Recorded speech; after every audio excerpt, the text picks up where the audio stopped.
Hi everyone, tingnan niyo po itong refrigerator na to. Grabe yung discount, additional discount, $1,050.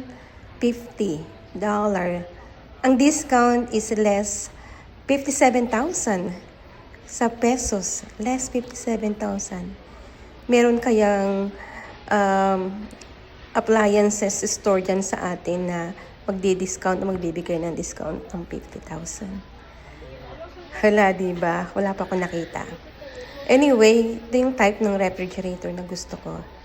Kasi LG siya, which is gusto ko LG, tumatagal talaga.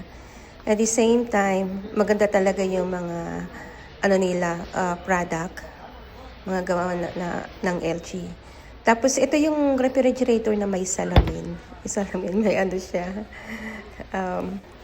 Basta pag tinurn on niya, nakikita yung laman ng loob.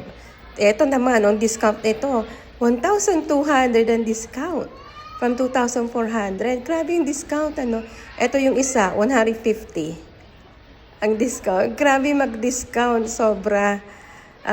Pero online lang yan pag bumili ka. Nakaka-amaze pag mag-discount talaga rito pag umorder ka online. Pag wala ka pang refrigerator, wala ka pang gas stove, o wala ka pang ganito, ayan, washer and dryer. Ang laki ka mo ng discount, grabe. Nakakatuwa minsan ng Sam's Club pag mag-discount sila.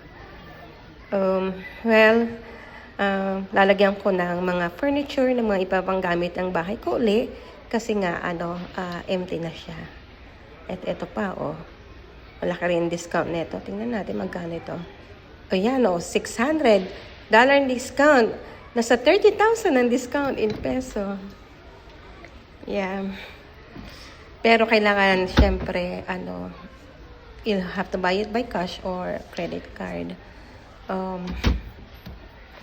Yeah, malaki rin yung 150,000 na presyo. Malaki rin yun. Yung ganong klaseng LG sa Pilipinas, ganyan ang presyo. Halos konti lang sila mag-discount.